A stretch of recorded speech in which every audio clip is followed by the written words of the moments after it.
कालीराम जी, श्री राधे महाराज जी। राधा वल्लभ श्री हरिवंश महाराज जी, आपके चरणों में कोटि कोटि प्रणाम। महाराज जी, मैं 15 साल से महादेव विश्वनाथ जी को गुरु मानकर माता काली की सेवा करते हुए शमशान साधना में लगा हुआ था। एकाएक कुछ महीनों से राम जी के नाम से प्रेम हो गया है। शमशान साधनाओं में जो मंतव्य का प्रयोग करता था, कुछ महीने से अब नहीं कर पा रहा हूँ। माला करते हुए मंत्र भूलकर केवल राम नाम ही चलने लगता है। अब राम नाम जपने से आंख से आंसू भी आते हैं, हमेशा रोना चालू होता है। महाराज जी मार्गदर्शन करें, मैं किस दिशा में जाऊं? सही बात ये हुई है कि भगवान भूतेश्वर की आपके ऊपर कृपा हो गई है, जो राम राम तुम्हारे को जपने की रुचि हो गई। बहुत कृपालु हैं भगवान शंकर।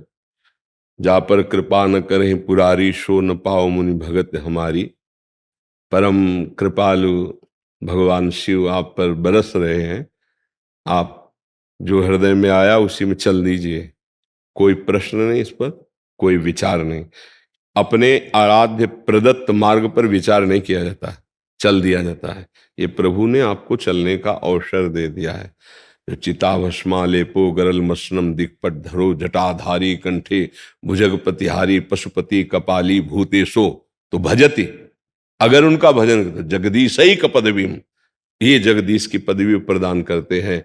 जब भगवान शिव प्रसन्न होते हैं तो ये प्रदान कर देते हैं।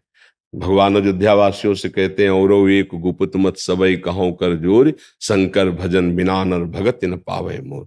महादेव प्रसन्न हुए, अब ये मार्ग दे दिया, अब बहुत सावधानी से चलो। महाराज जी, जैसे जब ये नाम जब मिला तो हम शमशान साधना करके परेशान हो गए थे किसी तनाव से।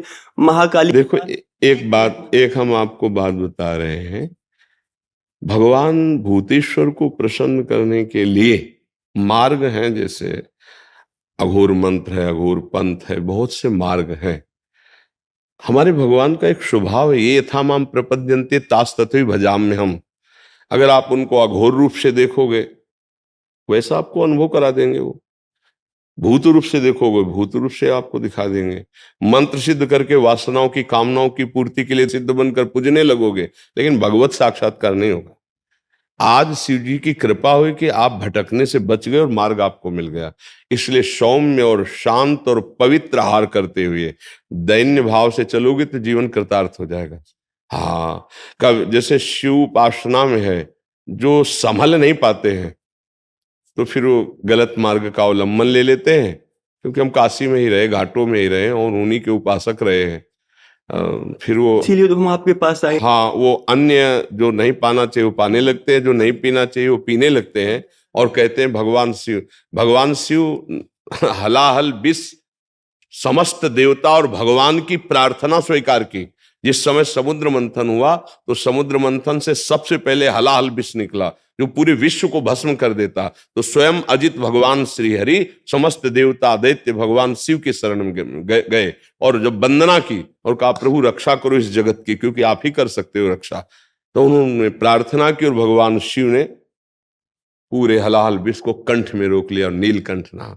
वो कोई नशा थोड़ी करते हैं यार। महाराज जी, ऐसा कोई अगुरगु हुआ नहीं, हम नशा तो कभी नहीं किए। अज्ञानतावश जैसे मांस का सेवन हो रहा था, महाकाली के आदेश से जब राम नाम का आदेश हुआ, जैसे महाराज जी नाम में मिला था, परेशान होके महाकाली के मंदिर में बैठे हुए। हाँ, इसमें हमको देखो, एक इस हमारी प्रार्थना है, कहीं हमको शैव उपासना में मांस भक्षण का कहीं भी आदेश नहीं हुआ, कहीं भी किसी शास्त्र में आदेश नहीं है।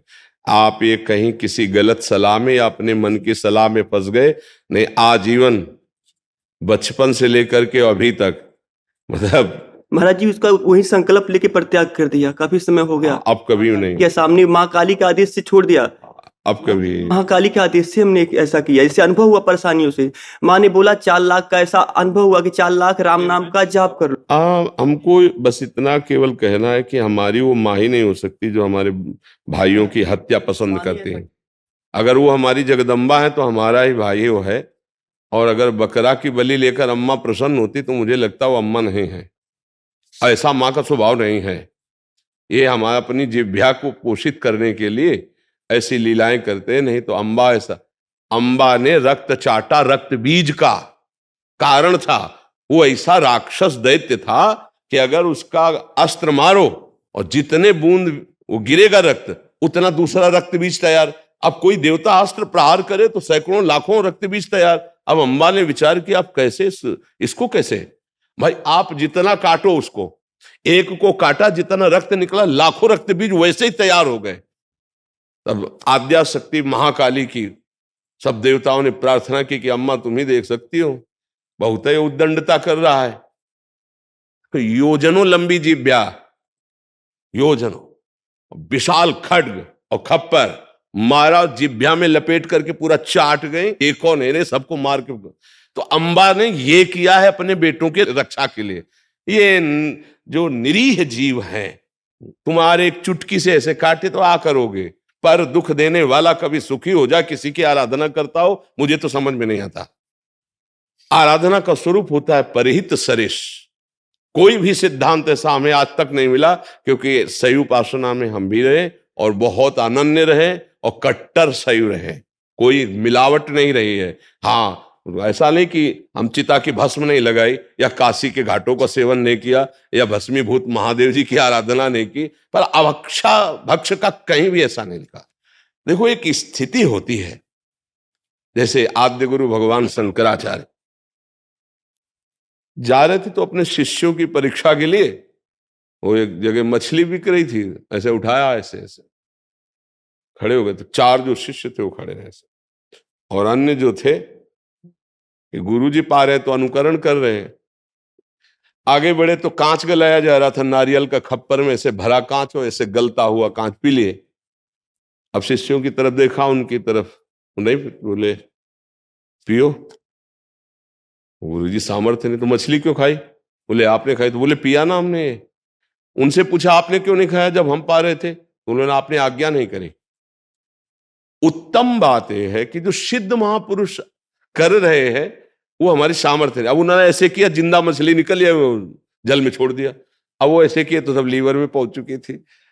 तो हम महापुरुषों, जैसे सिद्ध ऐसे हुए हैं महापुरुष, उनकी कुछ लीलाएं विचित्र हुई हैं, हम उनके केवल आदेश उपदेश से जो आचरण मिलते हैं वो मानते हैं, अन्यथा प्रणाम है, आप महापुरुष हो, आपकी बात अलग है, हमको वैसे कार्य नहीं करने हैं। तो बड़ी कृपा हुई, खूब नाम जप करो और पवित्र भोजन, पवित्र आचरण और किसी भी जीव को किसी भी तरह से दुख ना पहुंचाना, इसी से साधुता पुष्ट होती, चाहे जिस मार्ग का हो।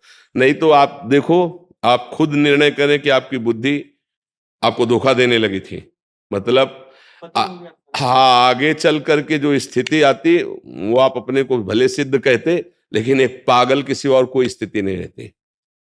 आद्या शक्ति को, या जैसे हनुमान जी है, इनको प्रभु और प्रीतम मानकर आराधना करोगे तो निकल जाओगे, अगर अधीन करने की कोशिश करोगे तो मिट्टी में मिल जाओगे। इनको अधीन करने की सामर्थ्य किसी की नहीं।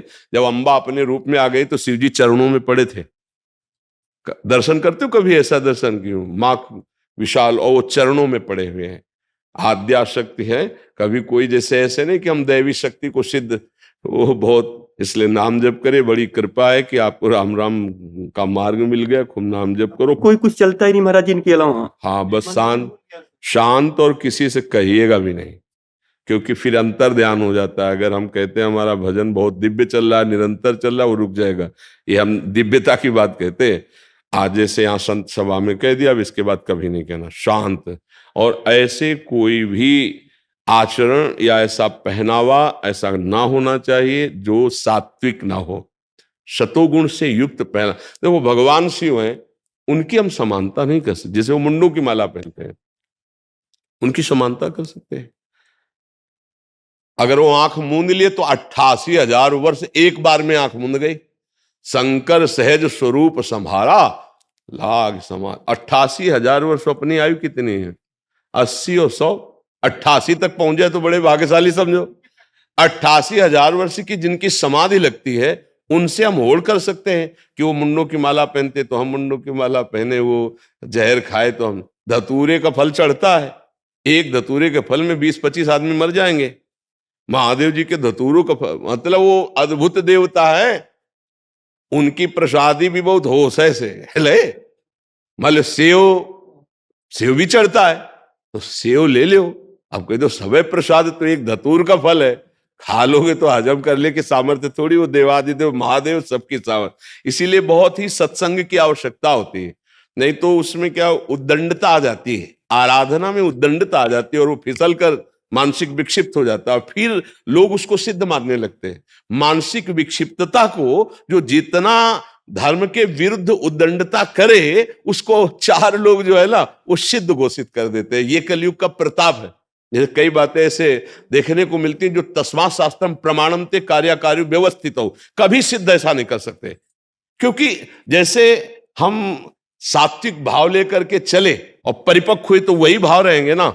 तो सिद्धावस्था में तो और सावधानी सिद्ध हो चुकी है, वो असावधान कैसे बर्ताव करता है। आजकल जितना कोई असावधान बर्ताव करे तो उसे कहा जाता है ये सिद्ध हो गए, क्योंकि अज्ञानी जीव है। सिद्धावस्था की हर एक स्थिति हमारे शास्त्र में लिखी है। सिद्धावस्था का सीधा परिचय है जिसकी कोई चाह नहीं रह गई है, जिसको अपमान दुख नहीं दे सकता, सम्मान सुख नहीं दे सकता, जिसको मृत्यु से भय नहीं लगता, जो सच्चिदानंद की स्थिति में हर समय रहता है, वो परिपक्व माना जाता है। अब ऐसा नहीं कि भक्ष का कोई विधान न माने, मनमानी आचरण कर बोले, क्यों बोले सिद्ध हो गए या उदित हो गए, ऐसा हमने शास्त्रों में नहीं पाया। हमने सिद्धों के खूब दर्शन किए गंगा किनारे, बड़ी मर्यादा से, बड़ी शास्त्र पद्धति से रहने वाले। तो इसलिए सावधान होकर चला जाए, कहीं त्रुटि न हो जाए, नहीं बुद्धि भ्रष्ट हो जाएगी, डिप्रेशन में पहुंच जाएगा, पागल हो जाएगा और उसे लोग सिद्ध मानेंगे। चमत्कार ये होता है कि उसी को सिद्ध मान लिया जो इतना ऊट पटांग बोले अरे सिद्ध पुरुष अवधूत है इनकी, नहीं, उसको दवा की जरूरत है। उसे दवा ले, शांति से शास्त्र मर्यादा से चले, ऐसा है जी।